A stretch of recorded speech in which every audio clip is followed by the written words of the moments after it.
Hello, world. Today is Wednesday, July 29th, 2026.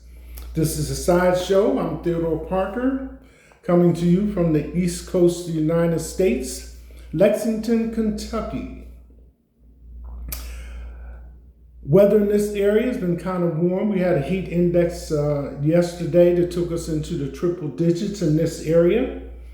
So considering the weather as it is now, currently the temperature is 69 degrees, sunny, more sun than clouds, highs in the mid 80s and lows in the low 60s. 6.8 quake severs bridges and sparks fires in Japan. Temperatures a little lower than yesterday, down by 7 degrees. And conditions for outdoor activities currently, fair for running and fair for cycling, and gardening is good. The AQI is moderate at 59, pollen, tree, none, grass, moderate, ragweed, none. The UV index is low right now, and it feels muggy, with a light breeze at 4 miles per hour. Today, sunrise was at 6:38 a.m. and sunset will be at 8:49 p.m. On this side of 9 p.m. for the length of the day. And there's been some discussion about making daylight savings time permanent. In other areas, tornado levels Menasha, Wisconsin. Iceberg launches wave at boaters. Tornado sends car flying. And one button in your car cuts smoke pollution. And today is start of the full moon. I think I mentioned that last time. Just so happens that I'm on the air for it this time. So, the time currently is 7:53 a.m.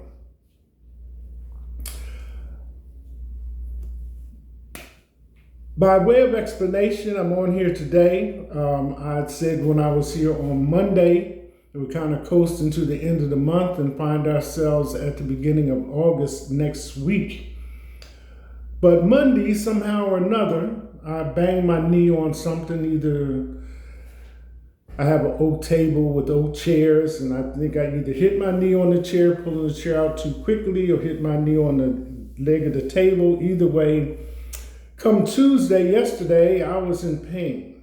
So I'm finding myself staying in until I feel a little better about how I'm getting around.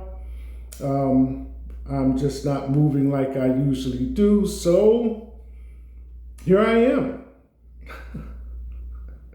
So since I can't get out and do some things that I had scheduled, I guess y'all just have to put up with something that I want to talk about today, as opposed to news items and the top stories.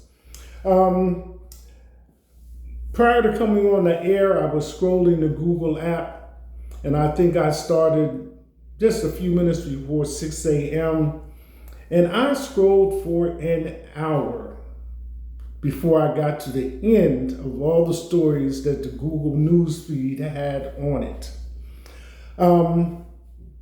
But I did find something of interest in my Google Gmail, and it was entitled, "What are your top 7 rules of life?"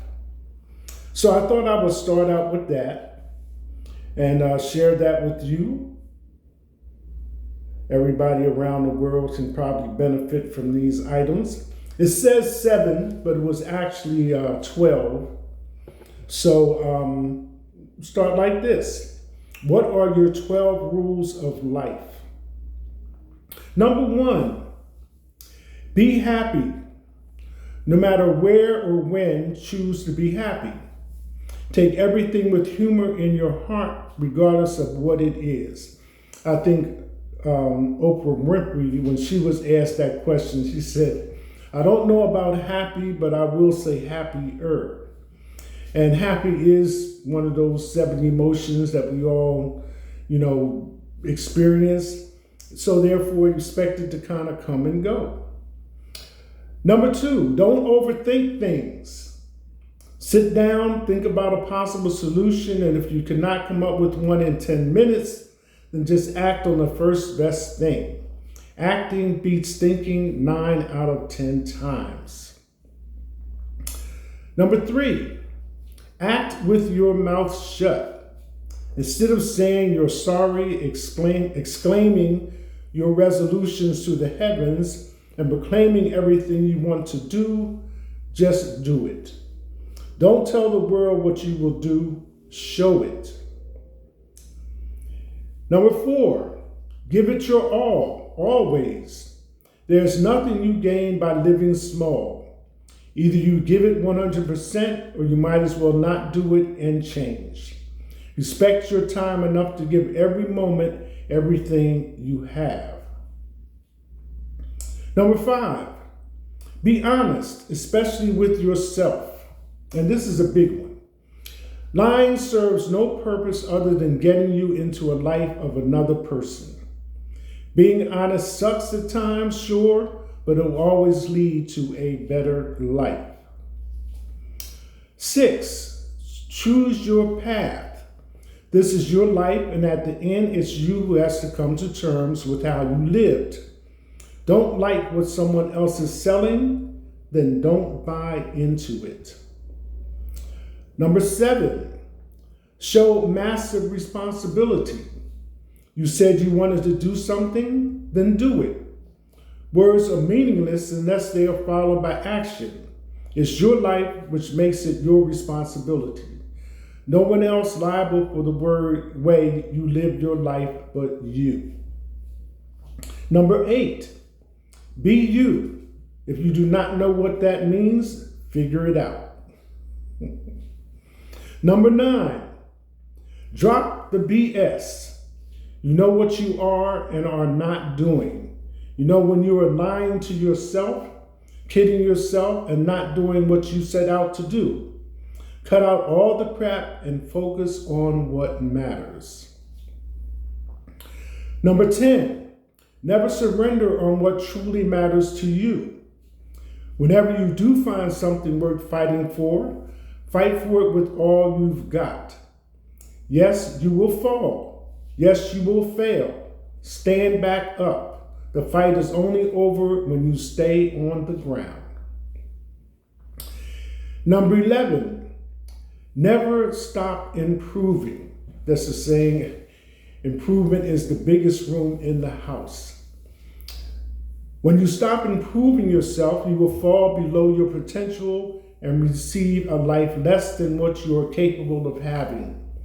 Work your hardest, always. And number 12, enjoy. You have one life, one chance, and one opportunity to make this life worth something, so make it count. Love your life, learn to enjoy yourself, laugh heartily, and most importantly, make the mark you want to make on the world. Whether or not you lived a life worth living at the end is up to you. So, course, digest again. What are your 12 rules for life? So now that that's been said,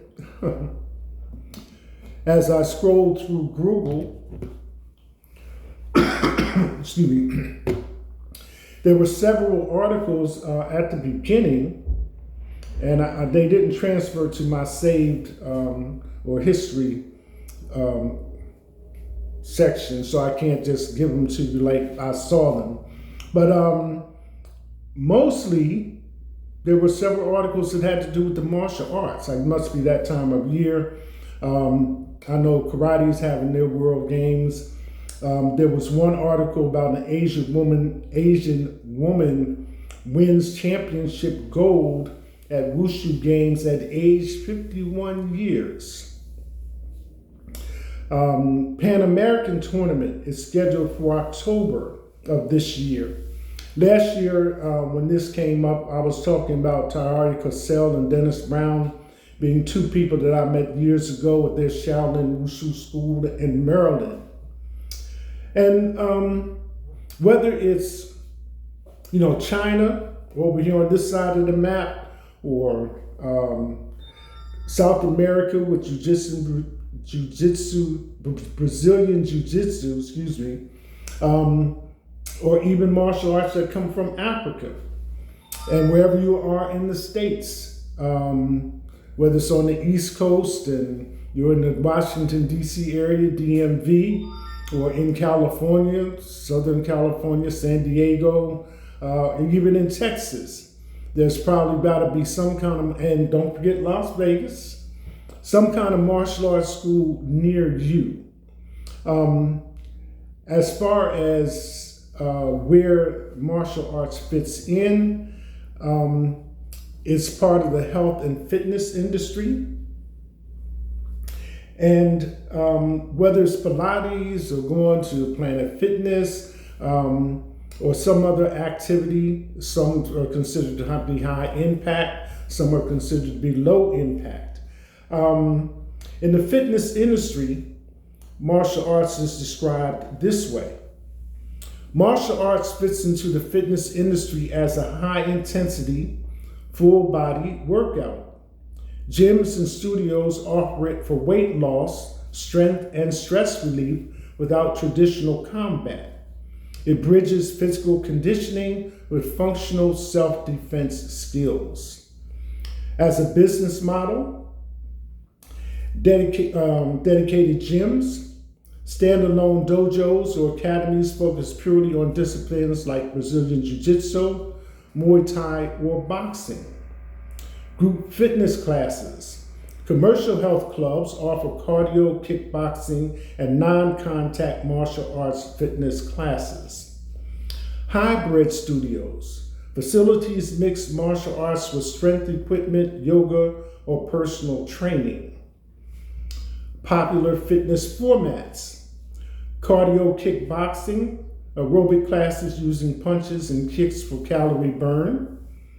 Boot camps, circuit training utilizing striking pads, heavy bags, and body weight moves. Mixed martial arts fitness, conditioning drills borrowed from fighters without live sparring. Key health benefits: full body strength, builds muscle through kicking, punching, and grappling movements. Core stability, rotational force strengthens the torso and improves balance. Cardiovascular health keeps the heart rate high during intense intervals. Mental focus reduces stress and improves coordination. So those are just a few things that being involved in the martial arts would add to your physical and mental repertoire, as it says. And martial arts is available around the world. Whether it's in the Philippines, like I said, or some other place in Europe, or whatever the case may be. But, and the other thing is, as with any class, whether it's Pilates, yoga, or anything else, you pay for your time. You pay for the information that you receive. So time versus money. A lot of times, people in the Western world are stereotyped as being impatient, wanting instant gratification, not wanting to put in the time necessary to really become proficient at the martial arts at a level that works for them. But this is modern society. Every man has to earn a living to take care of himself and for the people that he cares for. So that's universal, whether it's in the Asian countries, China, Japan, Korea, etc., or in the Western world. And another thing, prices are comparable. You know, I don't think anybody's going to charge you an arm and a leg that's above and beyond what the industry sets as a standard for classes. So martial arts kind of break down into several areas. You have Japanese karate with its various styles. I don't know how many styles there are in the world. I never really Googled that, but I know it has to be in the thousands, because technically, with martial arts being a self-defense system, almost every country that's had some kind of conflict with people trying to take advantage of people has developed some type of martial arts system to defend themselves. So the styles are probably endless. But as far as categories are concerned, you have karate brought to the public by the Japanese, and then you have Chinese with Kung Fu. And then there's a line of division between the Chinese Kung Fu, and then you have Wushu. So, excuse me. And the difference is that with Wushu, here in the States or anywhere in the world, you might send a child that has an interest in gymnastics on a path that leads them to the Olympics and possibly to a gold medal. And there are several areas of gymnastics that they can compete in. And we have many examples of that. If it was something else like track and field, you have many areas of track and field. So with the Chinese, the distinction is that Wushu students at an early age, I would say what we would consider to be elementary school, grades 1 to 6 here in the United States, attend the Wushu Academy. And from there, they are trained and participate in learning about Wushu. On the other side, Kung Fu, for the Chinese, kind of breaks down, even though, again, there are many styles, coming from the Shaolin Temple. Of the 5 families that originally started martial arts there, what exists today are 2 that are left, recognized up and running. Hung Gar, which is number 1, it may be spelled Hung, capital Gar, which is the system. And then you have schools, Hung Ga, Ga, which means family. So, and then there's Choi Li Fut. So Hung and Choi are the only 2 systems, family systems, that survived from the Shaolin Temple to this modern day. So that's kind of like the way that is. With Japan, karate, there are many systems, many styles. And then you have Japanese karate, and then you have Okinawan karate. That's the system that I came through and familiar with and received my certification in as far as being a black belt is concerned. But that was years ago in the military. But nonetheless, I was young, and that's the best time to get things done. And as time progresses, as with any sport, you know, you see MMA evolve and all this other stuff that's coming forward. Professional athletes, usually when they get in their 40s, are, you know, thinking about hanging up, you know, their sneakers or hanging up their uniform and coming out of there and retiring. But with the martial arts, it's something that you can pursue into your later years or older years and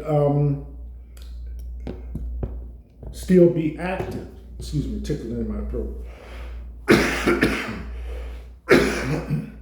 And still be active. You may not be the kind of active that, you know, when you're doing flying kicks over 7 cars and things of that nature that you sometimes see with the younger students, and triple kicks and things like the aerial maneuvers and things of that nature. But still, you know, the knowledge and information that you have accumulated can be passed on, you know, in a teaching or instructor capacity. So there's always room, for you to continue with the style or system that you have learned. And it still does not mean that you cannot learn more than one system. The best comparison is that the martial arts is like a set of encyclopedias. You can pick any letter and pick out something that you are interested in, find out about it, and still move to another book and another letter, find something that you're interested in, and find out about that. So, and it's a funny thing about the brain, it does not ever get full. You might have those moments when you say, okay, that's enough. I'm like saturated, I can't take in anymore. But that's only because your brain is digesting the information, categorizing it, finding it a place for it to fit. And repetition not only makes it easier to pull up, but it also creates muscle memory. So as you progress through the martial arts, especially karate, there's some talk among students and instructors about what is referred to as internal energy. You have to bring your chi to it, you have to bring your energy to it, whether it's punching, kicking, and how much power you can get from rotating your hips, all of those things being said. But just like with education, K through 12, and then you have university, and then you have your PhD. So systems in the martial arts are graduated. It takes about 3 years to go from a white belt to a black belt, give or take, how often you are in class and what your instructions are. But with YouTube, where you are watching the sideshow with Theodore Parker, there is a plethora of schools, instructors, and videos about the martial arts. Whether it's Aikido, Judo, Jiu-Jitsu, Shotokan karate, whatever system you want to name, it's there. So how are you able to pick or choose what works for you? Well, number one thing that I have explored is what system has the least amount of injuries.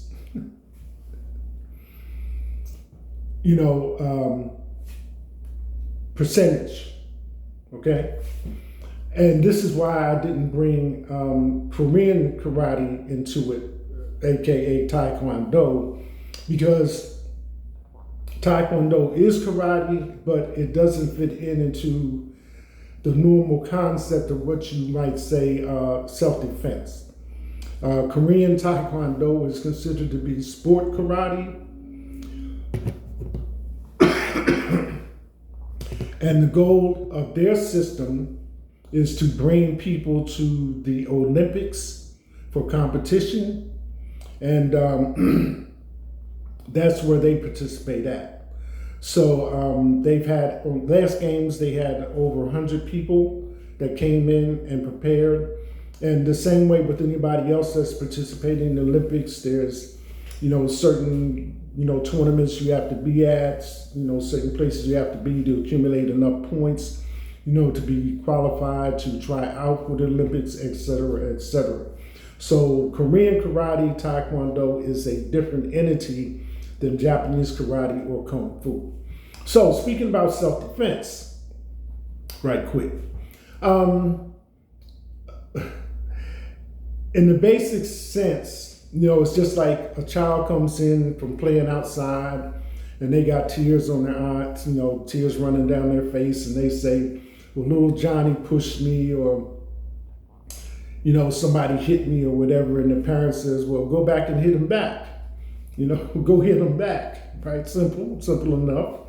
Or your father or your uncle or somebody else gives you this little pat and move, shoot that jab, now come on right across, whatever advice they give you about defending yourself. But martial arts is more involved. It's not just in the moment, letting off steam, finding out a way to hurt somebody. It's also the discipline that not only your body goes through, but also your mental positioning. So that brings us to one step up. I mentioned a university degree and then PhD. And so that brings us to this one. Tai Chi is a little bit wrinkled, I had to fold it up, but I brought this up. And if you notice, this is yin and yang, yang and yin. But this particular symbol, the way you are looking at it, is particular to Tai Chi. Now you may see yin and yang displayed a different way, and that's no harm, no foul. But Tai Chi is that ultimate thing, grand ultimate fist, moving meditation. It is a low impact system designed for health, focusing on better breathing, better balance, and better focus. Tai Chi 24 form, although you might see different martial arts schools say Tai Chi for defense. Excuse me, tickling in my throat.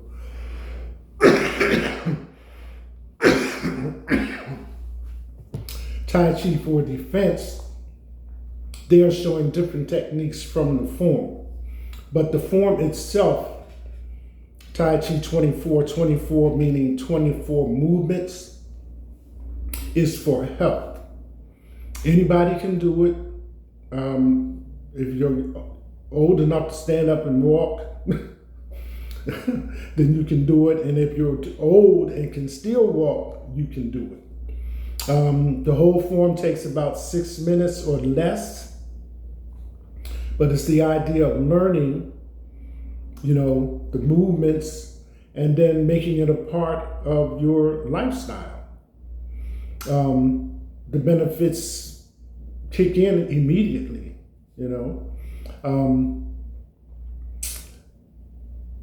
So that being said, here in Kentucky, I happen to be affiliated with Martial Arts USA, and they do offer Tai Chi. Right now we're on summer break because primarily Martial Arts USA is an after-school program which offers Taekwondo to the school children in the after-school program.